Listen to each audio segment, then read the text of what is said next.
El Corán. Uno de los libros más influyentes de todos los tiempos. Un texto sagrado que rige la vida de más de 1.000 millones de personas. Es un reglamento sobre cómo hemos de comportarnos en nuestra vida. Y que aún contiene misterios que nunca han sido revelados.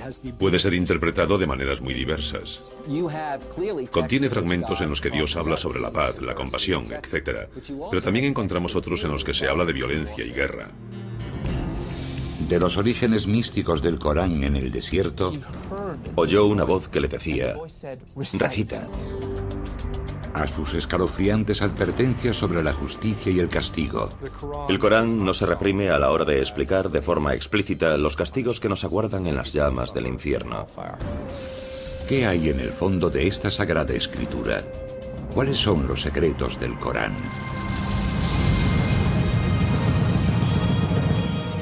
Descifrando la historia, los secretos del Corán, capítulo 1.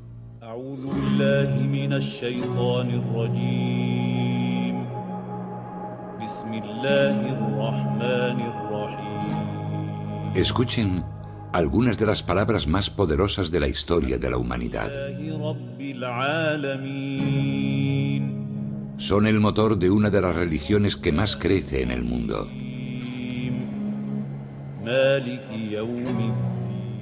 Miles de millones de voces las han repetido durante los últimos 1400 años. Son las palabras del libro sagrado del Islam, el Corán. Los musulmanes creen que el Corán fue revelado directamente por Dios al profeta del Islam. No se trata simplemente de que Dios inspirase al profeta o lo empujase a contar un acontecimiento importante. Es en realidad el mensaje que el propio Dios transmite al mundo. En árabe, Corán significa la recitación. La escritura está hecha para ser leída en voz alta. De esta manera, los musulmanes creen comunicarse directamente con Dios. Al conservar la palabra de Dios, el Corán se convierte en una parte de este. Y por tanto, el propio texto, las palabras, las páginas y el mismo libro son de por sí algo sagrado. Al hojear el texto sagrado, pueden apreciarse en un primer momento ciertas similitudes entre el Corán y las escrituras judías y cristianas. Todas hablan de un Dios único y omnipotente, y narran, en algunos casos, las mismas historias. Pero muchos consideran que el Corán es un libro envuelto en un halo de misterio. Sus versos, considerados durante mucho tiempo entre los más bellos jamás escritos en lengua árabe, forman un laberinto de lenguaje, siendo más propios de la poesía que de la prosa. Su distribución también dificulta su comprensión.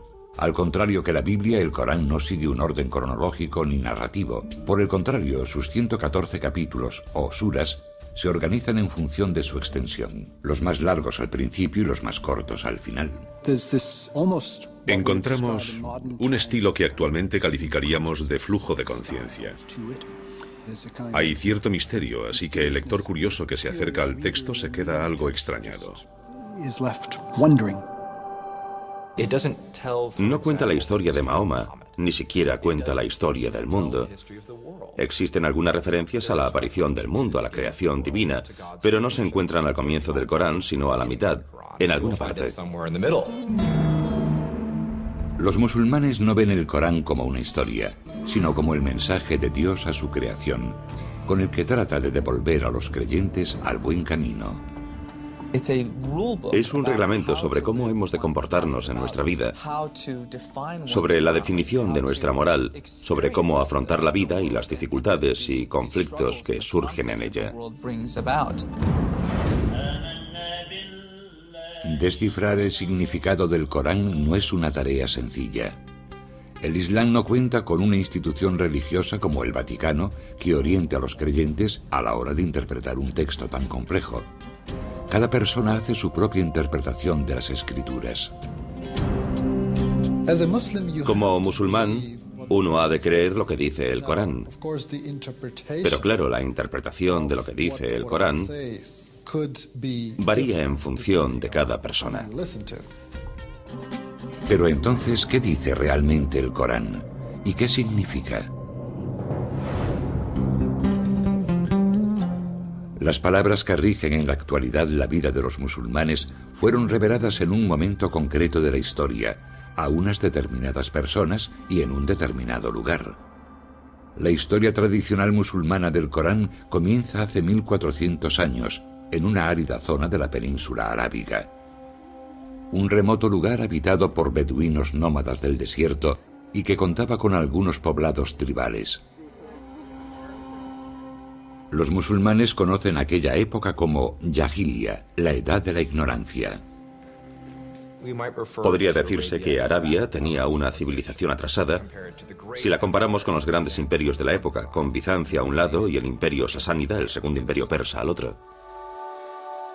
En mitad del desierto, rodeada de montañas, se encontraba la ciudad de la Meca, centro social, económico y religioso de Arabia.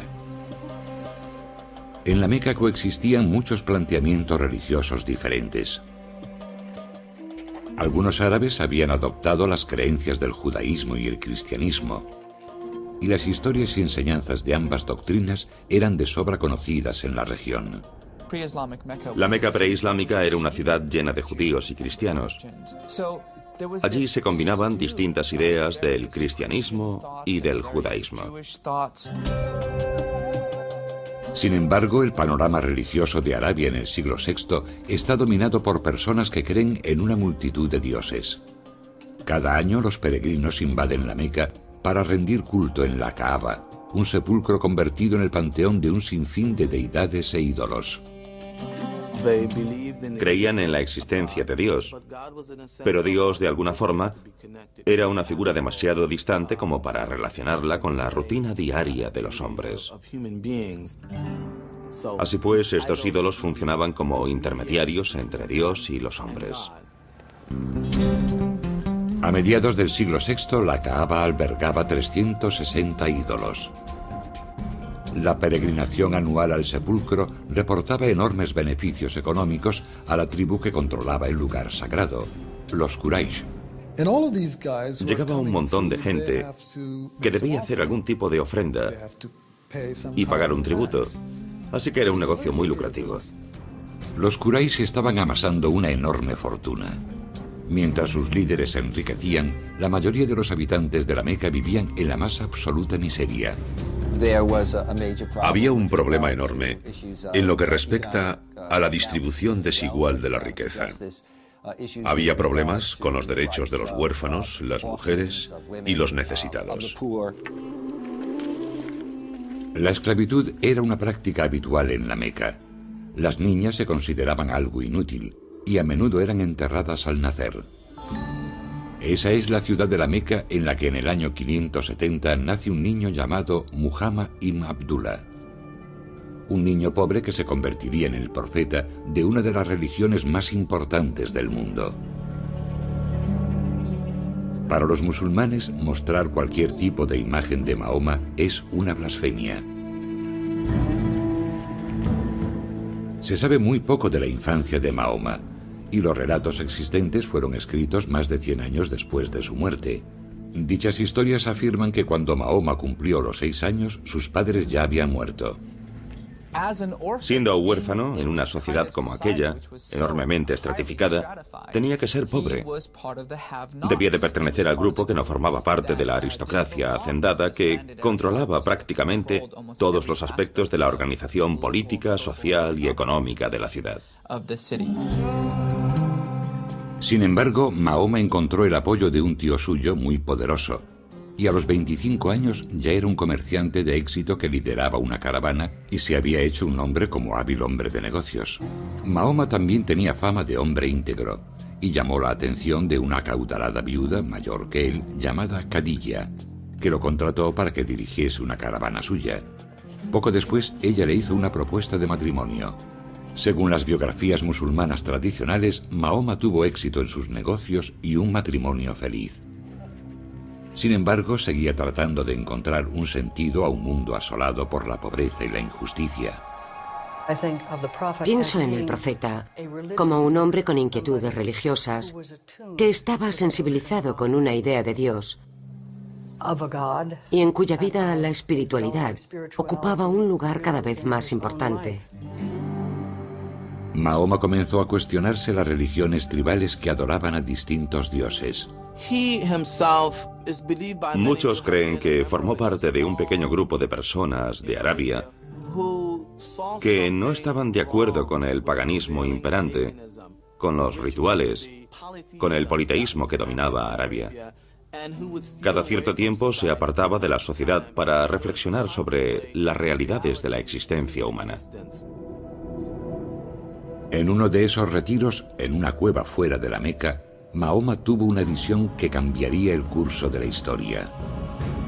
En aquella cueva, según la tradición musulmana, se le reveló la palabra de Dios, desencadenando una serie de eventos que ayudaron a crear el mundo que hoy conocemos.